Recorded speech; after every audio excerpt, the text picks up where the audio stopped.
Welcome to OTT junction. பல்வேறு தரப்பட்ட reality shows, பல்வேறு தரப்பட்ட டிவி இருந்தாலும் அதில் வந்து விஜய் டிவி எப்போதுமே ஒரு டிஃப்ரெண்ட்டான ஒரு டிவி. பல்வேறு தரமான சிறந்த ஒரு பொழுதுபோக்கை கொடுக்கக்கூடிய ஒரு சேனல். குறிப்பாக சொல்லணும்னா அவங்களோட ரியாலிட்டி ஷோஸாக இருக்கக்கூடிய நீயா நானாவாக இருந்தாலும் சரி, பிக் பாஸாக இருந்தாலும் சரி, சூப்பர் சிங்கர் அது சீனியராக இருந்தாலும் சரி, ஜூனியராக இருந்தாலும் சரி, அதே மாதிரி ஜோடிகள் அவங்க நடத்துவாங்க. அப்புறம் KPY கதாநாயகின் லேட்டஸ்ட்டாக ஒன்று நடத்துனாங்க. ஸ்டார்ட் மியூசிக்காக இருக்கட்டும், குக்கு வித்து கோமாளியாக இருக்கட்டும். ஸோ இந்த மாதிரி ஏராளமான, அதாவது ஒன்று வந்து பேச்சு போட்டியாக இருக்கும், ஒன்று டான்ஸாக இருக்கும், ஒன்று வந்து ரியாலிட்டி ஷோவாக இருக்கும். ஸோ இந்த மாதிரி நிறையா விஷயங்கள் அவங்க பண்ணக்கூடிய ஒரு சேனலு. அதில் குறிப்பாக சொல்லணும் அப்படின்னா, அதாவது அடுத்தடுத்து ஒரு சீசன் முடிகிறப்ப அடுத்த சீசனை ரெடி பண்ணிடுவாங்க. அதாவது குக்கு வித்து கோமாளி சீசன் முடிஞ்ச உடனே கதாநாயகி KS ரவிக்குமார், ராதிகா அவங்க 2 பேரும் ஜட்ஜாக இருந்து கதாநாயகிகளை செலக்ட் பண்ணாங்க. ஒரு 6 போட்டியாளரோ 7 போட்டியாளரோ வந்து அதில் வந்து ஒரு ரெட்டையர்கள் ஜெயிச்சாங்க. அவங்களுக்கு வந்து ப்ரைஸ் மணி கிடைச்சிது. அவங்களுக்கு இந்த சீரியலில் நடிக்கிற வாய்ப்பும் கொடுத்தாங்க. அது முடிஞ்ச உடனே, அதாவது அது வந்து குக்கு வித்து கோமாளிக்கும் பிக் பாஸுக்கு நடுவில் அது வந்தது. கரெக்டாக அந்த கேப்பை ஃபில் பண்ண அடுத்து பிக் பாஸ்.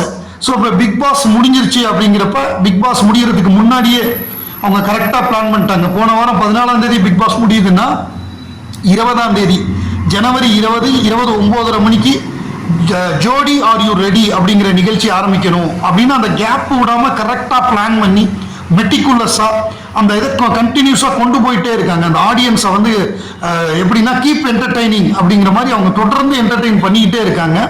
அதில் குறிப்பாக வந்து இந்த முறை ஜட்ஜாக இருக்க போகிறது யாருன்னு பார்த்தோம்னா சாண்டி மாஸ்டர் அப்படிங்கிறவர் வந்து கலா மாஸ்டர்கிட்ட வந்து ஸ்டூடெண்ட்டாக இருந்து, அதுக்கப்புறம் அவர் ஒரு டான்ஸ் மாஸ்டர் ஆகி பல பாடல்களுக்கு வந்து அவர் ஒர்க் பண்ணி, அதுக்கப்புறம் பிக் பாஸ் சீசன் 3ல் வந்து, அதுக்கப்புறம் பிக் பாஸ் 4ல் வந்து அந்த ப்ரொமோவையே கமல் சாரை வச்சு பண்ணக்கூடிய ப்ரொமோவையே அவர் வந்து இயக்கி, அதுக்கப்புறம் விக்ரம் படத்தில் வந்து உலகநாயகன் கமல்ஹாசனுக்கு வந்து டான்ஸ் பண்ணி, அந்த மாதிரி நிறையா பாடல்கள், ஏராளமான பாடல்கள், ரஜினிகாந்துக்கு வந்து காலால் வந்து கோரியோகிராஃபி பண்ணி மிகப்பெரிய லெவலில் வந்து இன்னைக்கு வந்து ஒரு ஜட்ஜாக உட்கார்ற லெவலுக்கு அவர் உயர்ந்திருக்காருன்னா அது மிகப்பெரிய விஷயம்.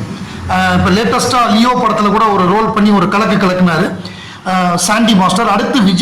அடுத்து இவங்க 2வது வந்து விஜயகுமாரோடைய கடைசி மகள் ஸ்ரீதேவி விஜயகுமார். இவங்க வந்து குழந்தை நட்சத்திரமா ரிக்ஷா மாமாவில் வந்து சத்யராஜுக்கு பொண்ணா நடிச்சாங்க, சத்யராஜ் குஷ்புக்கு.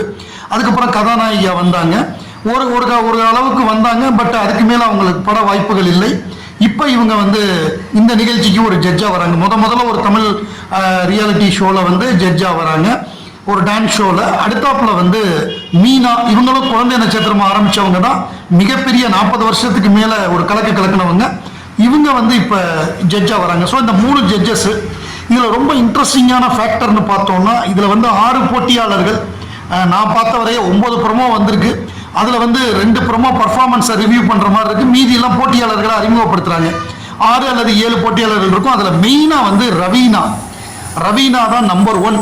பிக் பாஸில் வந்த ரவீனா, மணியுடைய ஜோடி அப்படின்னு சொல்லப்பட்ட ரவீனா. இது எப்படி ரிவீல் பண்ணுறாங்கன்னா, இந்த ஒவ்வொரு வீடியோவும் வந்து ஒரு போட்டியாளரை ரிவீல் பண்ணுறாங்க. அவங்களோட ஜோடி யாருன்னு காமிக்கல, அவங்க வந்து ஷேடோவில் ஆடுற மாதிரி காமிக்கிறாங்க. ஜோடி ஆர் யூ ரெடி, அதாவது என்னோட ஜோடி யாருன்னு தெரிஞ்சுக்கணும்னா நீங்கள் வந்து சாட்டர்டே சண்டே நைட்டு ஷோவை பாருங்க அப்படிங்கிற மாதிரி சொல்லி தான் இன்ட்ரடியூஸ் பண்ணுறாங்க. அவங்க பிரமாதமாக டான்ஸ் ஆடுறாங்க. ரவீனா சொல்லவே வேண்டாம். கொஞ்சம் நிலவு கொஞ்சம் நெருப்பு அந்த பாட்டு பிரமாதமாக ஆடுறாங்க. ஸ்டேஜையே ஒரு கலக்கிட்டாங்க. இப்போ என்னன்னா, அவங்களுக்கு ஜோடி மணிச்சந்திரா கிடையாது இந்த நிகழ்ச்சியில். இந்த நிகழ்ச்சியை பொறுத்தவரைய 2 விதமான கருத்து சொல்கிறாங்க. இவங்கெல்லாம் கொஞ்சம் பிரபலமாக இருப்பாங்க, அந்த போட்டியாளர்கள்லாம் முகம் தெரியாத ஆட்களாக இருப்பாங்க அப்படின்னு ஒரு கருத்து. இன்னொரு கருத்து என்னன்னா, நிக்சன் வந்து ரவீனாக்கு ஜோடி. ஏன்னா ரவீனா உள்ளே போனப்போ மணியை பற்றி அவர்கிட்ட பேசினாங்க.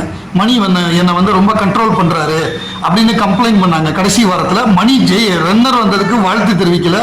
அதே மாதிரி அர்ச்சனா வின் பண்ணதுக்கு வாழ்த்து தெரிவிக்கல. யாருக்குமே வாழ்த்து தெரிவிக்கல. அவங்க தனியாக இருக்காங்க.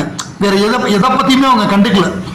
ஸோ அதனால இவங்களுக்கு பிரேக்கப் ஆயிடுச்சு. இந்த பிக் பாஸில் எப்போதுமே எப்படின்னா, ஜோடியாக இருக்கிறவங்கள பிரித்து விடுவாங்க, பிரிஞ்சவங்கள சேர்க்க ட்ரை பண்ணுவாங்க. அப்படிதான் அவங்க கண்டென்ட் ட்ரை பண்ணுவாங்க. அதில் வந்து ரவீனா வந்து பிரேக்கப் ஆயிட்டாங்க. இப்போ வந்து நிக்சன் தான் ஜோடியாக வரப்போறாரு. ஏன்னா நிக்சன் வந்து ரிலேட்டிவ்லி ஈவன் பிக் பாஸில் வந்தால் கூட அவர் பெரிய அளவில் மக்கள் மத்தியில் பேர் எடுக்கல, ஒரு கெட்ட பேர் தான் எடுத்திருக்காரு. அதை தொடக்கிறதுக்கு இதை யூஸ் பண்ணுவாங்க. அல்லது இந்த ரைவலரி பாரு மணி ஜோடியை வந்து இவன் உஷார் பண்ணிட்டான் அப்படிங்கிற மாதிரி ஒரு கண்டென்ட் கொடுக்க ட்ரை பண்ணுவாங்க. அதை வச்சு கொஞ்சம் டிஆர்பி ஏறும். ஸோ அந்த மாதிரி ஒரு கேம் இருக்கும். அதே மாதிரி தமிழ்ச்செல்வி, டாலி, சுபாங்கி, இந்த மாதிரி ஒரு 6 போட்டியாளர்கள். டாலின்னு ஒரு போட்டியாளர் இருக்காங்க, தீபிகான்னு ஒரு போட்டியாளர் இருக்காங்க, சுபாங்கின்னு ஒரு போட்டியாளர் இருக்காங்க, தமிழ்ச்செல்வின்னு ஒரு போட்டியாளர் இருக்காங்க. ஸோ இவங்கெல்லாம் கலந்துக்கிறாங்க. இதில் மெயின் அட்ராக்ஷன் பார்த்தா ரவீனா தான். ரவீனாக்கு யார் ஜோடியா இருப்பா அப்படிங்கிறது தான் இங்கே. ரேஷ்மா முரளிதரன் ஒரு போட்டியாளர். இதில் மெயினாக வந்து டிபேட் எதை சுற்றி போகும்னா, இவங்க யாரோட ஜோடி ஆடுறாங்க, ரவீனா மணி வந்து அதை எப்படி பார்ப்பாரு, அது நிக்சனாக இருந்தால் இன்னும் எப்படி பார்ப்பாரு அப்படின்னு இந்த மாதிரி இப்படி தான் போகுமே, இந்த மாதிரி தான் போகும். ஸோ ரொம்ப இன்ட்ரெஸ்டிங்கான ஷோவாக இருக்கும்னு எதிர்பார்க்குறேன். வெயிட் பண்ணி